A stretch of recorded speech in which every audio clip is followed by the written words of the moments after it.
Hey folks, this video here I didn't plan on making, but I was just trolling through some random stuff, searching out, see what the creationists were coming up with lately, and I came across this one, which is using the creative mind or whatever they call it, YouTube thing, cartoon thing, movie maker thing. There's a guy basically saying his Borat, without using even a hint of trying to get Borat's accent. I don't know if he's being a po. He's only got one other video up, and it's about the PS3. But I thought I'd just deal with it anyway, just in case. Is that my hat back there? And for this, I may even wear the hat, but I doubt it. Okay folks, so here we go. I'm going to carry on with this now. Hello, my name is Borat. Very nice. I am here to tell you why evolution should not be taught in secondary schools. Since Charles Darwin developed the theory of evolution, there has been a great amount of controversy surrounding the issue. Just a quick correction there, pal. Darwin only developed one theory of evolution. Lamarck had another one, and Darwin's theory has been streamlined, it's been improved upon, but it's no longer recognisable really as Darwin's theory. I don't know why creationists always go back to Darwin's theory of evolution, like they think that's the only theory there is. There's more than one theory of evolution now. There was even, and Darwin's theory is no longer the standard. Just to get that in your head. And why do you think it shouldn't be taught in secondary school? Really, why? I think it should be taught in secondary school. I think if you're going to take biology, evolution is a fairly big part of that you should learn about in secondary school. Anyway, carrying on with your fucking retarded ideas. The controversy comes from the fact that it is a vast statement and there is no evidence to prove Darwin's theory. I think you'll find there's a lot of evidence to prove Darwin's theory. A hoot of a lot of the evidence. And as for the fact the controversy comes from if as you say the controversy comes from it being a broad statement and having no proof, well, that's bollocks. The controversy comes from the religious people who cannot accept it. The 6-day creationists, the people who believe in the 6,000-year-old Earth, they are the ones that cause the controversy by creating up their own bullshit and stating it as fact and wanting it taught in schools instead of evolution, or alongside evolution if they go with the intelligent design bollocks. So anyway, here's a wee reel of a couple of things that are proof of evolution. Enjoy watching it.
This issue still goes on today regarding teaching evolution in schools. Many believe because it is still not a proven science it should not be taught.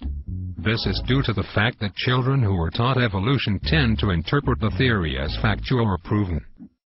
Now, as I previously stated, it has been proven by several different fields. I don't know where you're getting this idea that it's not proven.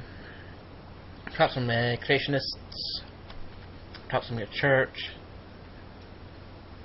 mosque, synagogue, whatever. I don't know what you are.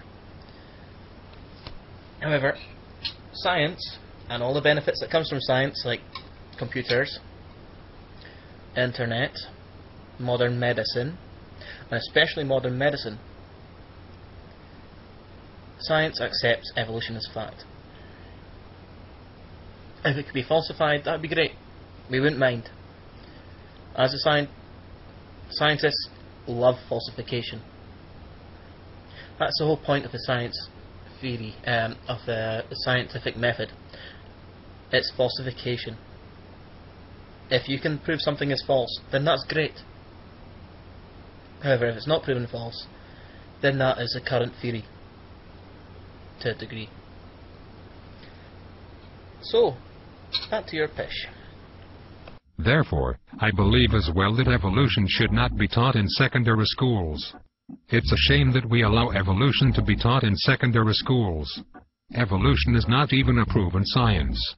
So why don't we take more time in schools to teach proven subjects, such as advanced math and other sciences or history? I don't know about American schools or any other schools elsewhere, but I know for a fact in Scotland, history, biology, chemistry, physics, these are all subjects that you can choose to take. Okay? From, say, the age of 14, you can choose to study these subjects for the next 2 years to get a grade in them. I took biology. I love biology. I also, these ones are called standard grades, by the way. I also have a standard grade in chemistry. They're the basic, I don't know, what your SATs would get covered, I guess, if you're American. But they're basic. But they do cover biology. So what other sciences would you have? Exactly. Chemistry. Chemistry has evolution. Physics. Physics is evolution. The word evolution is change, by the way. It means change. So when we're talking about biological evolution, it's biological change throughout the years. Fuck you. Pretty much any subject that is proven. If we did that, we could advance America's youth of today. Some people believe that it should be taught just so the youth of tomorrow is more educated, then again that can wait till post-secondary schools. So you're American. Excuse me. I don't know about you, but to me, secondary school means from the age of 12 till the age of 18. Yeah, 17 in my case, but that's only because I turned 18 at the end of September. And we left school in July, in my last year. However, you, I think, say post-secondary, which would be college or university. And if you're waiting until then to get basic understanding of evolution, then you're fucked. You're sincerely fucked. This subject cannot wait until after you leave high school. It must be taught. Fuck it, I'd teach it from primary 2. Basic understanding from primary 2. Which would be the age of 6. Over here. Just saying. Some people don't want it taught because it conflicts with religious beliefs. Evolution being taught in schools is a very controversial topic. I believe evolution should not be taught in secondary schools, due to the fact that evolution is still a theory and is not factual information. And that just states where your scientific knowledge stands, doesn't it? You do realise that the scientific method is completely different. A scientific theory is completely different from a theory in normal day life, don't you? So it means in normal day life, a guess. I have a theory that someone came this way. That's a guess. In science, a theory is what you get after you've tested the shit out of your idea. You see, it starts with a scientific method. You come up with a hypothesis, which is your guess. You state, well, I think this is what happens if I do this, then I think this is what's going to happen. Like, say, you didn't know how, I don't know, this phone turned on. Okay, if you didn't know how this phone turned on, your theory would be, your hypothesis would be, I think if I press this button here, the screen will light up. Then, you test it. After you come up with your hypothesis, you test your hypothesis. Look at that, it lit up. Okay. You test it for repeatability. It still lights up. And again. Now, what you do then is send your results around the scientific community. Yes, there's a scientific community, to have other scientists test the same results, to see if they can come up with a way to prove you wrong. Because that's the whole point of scientific method, is to be proven wrong. Not to be proven right, to be proven wrong. It's to search for falsifiability. So after they've all done it, and they've checked it, and said, well, yes, you're correct, this is what happened, there's no way we can prove this was a cause of anything else, we've taken out all other factors except that one, then that's called, well, that's peer review. Then you publish your paper in a peer-reviewed journal, a scientific peer-reviewed journal, generally for the field that you're working in. And again, other scientists take a look at this, and they do their own ways, and they come back saying, yes, so far he's alright. It gets discussed. It's a big open forum. Science. Big open forum. There'll be people who disagree, people who agree, and they'll work towards it. And they'll work their way through. And all this point is working on the evidence of what you're saying. Then, and only then, is it accepted as a theory. After all possible tests have been done to prove you wrong. A theory is not a guess in science. It's a statement saying that we have done everything that we can to prove this wrong, and it still might be proven wrong in the future. But just now, it's the best damn thing explanation we have for how this thing works. So take your piss and shove it up your arse. Here is some background info on evolution. Not, but really, here it is. In the 1850s there was a man by the name of Charles Darwin. He was the creator of the evolution theory. Wrong. Charles Darwin did not create the theory of evolution. There were several theories of evolution around at the time. His is just the one that was proven most at the time. It had the most evidence behind it. And it's still proven right, even though it has been improved on nowadays. The evolution theory pretty much states a chain of events and adaptations that one species may adapt to its environment and continue to adapt again and again until one species changes into another species. The chain would go something like this. There was once a single-celled organism, and throughout adaptations it adapted to its environment to the point where it grew to a multicellular organism. The organism originated in water, and through natural selection it continued to grow and adapt until it was a bigger organism, such as a type of fish. Then that fish needed legs, maybe because food sources in the water were becoming scarce, so it adapted legs. Then there were basic primal species that branched off into every living mammal known today. This all occurring over millions of years, and many adaptations in each species, while many species died off through natural selection along the way. So now that you know some background info on evolution... That's a basic explanation. Yes, you're generally right there. I'll give you that. So, what's your problem with that? Exactly. Let's discuss why it is so controversial. Evolution is so controversial because many believe his theory to disprove God. However, other people believe that is not the case, and his theory explains how things were created but doesn't disprove a supreme being. Another aspect is that some people claim that evolution is proven based on the amount of observable remains of animal artifacts that claim to reveal transitions between species, while others count that as simply animal artifacts and does not link one species to another. So people go back and forth with their different beliefs regarding evolution, so there will always be two sides to this subject, and it will always remain controversial. Evolution is not a religious thing. I should state to you.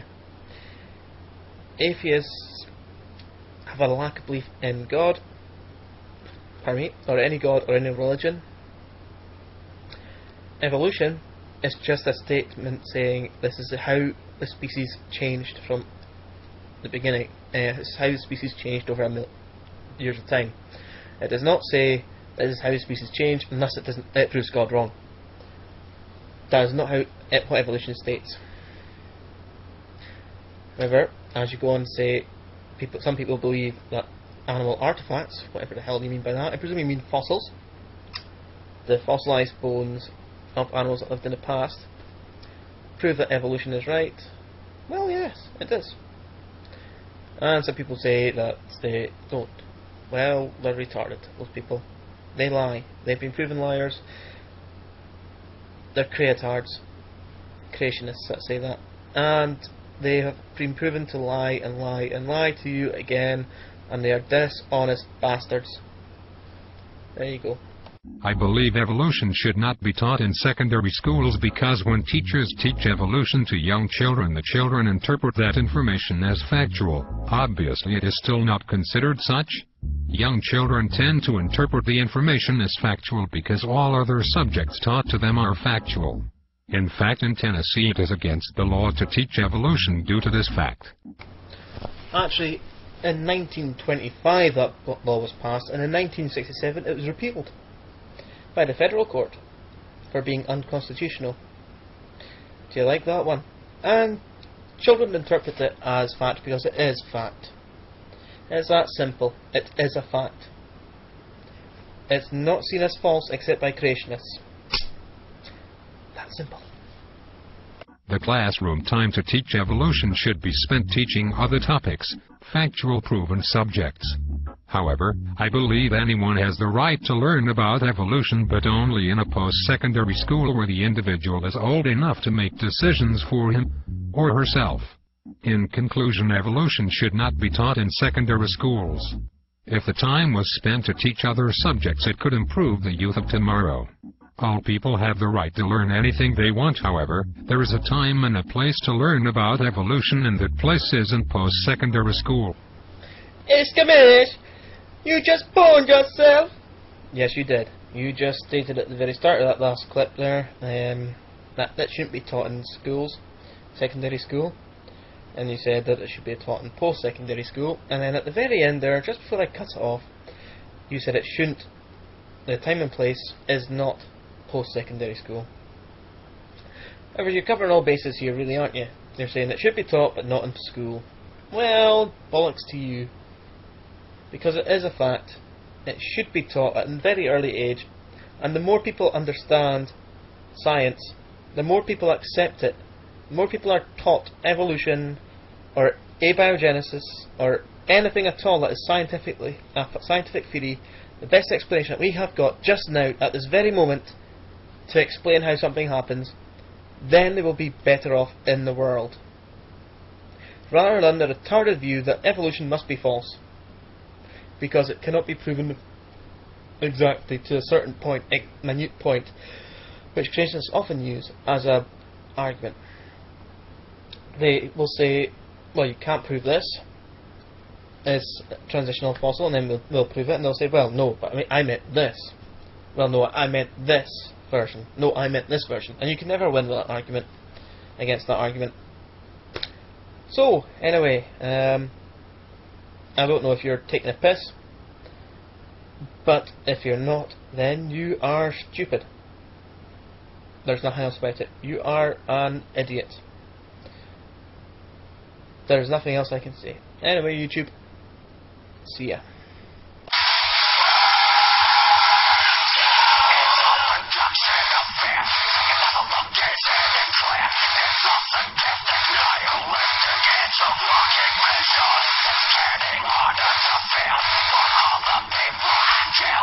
Time to clap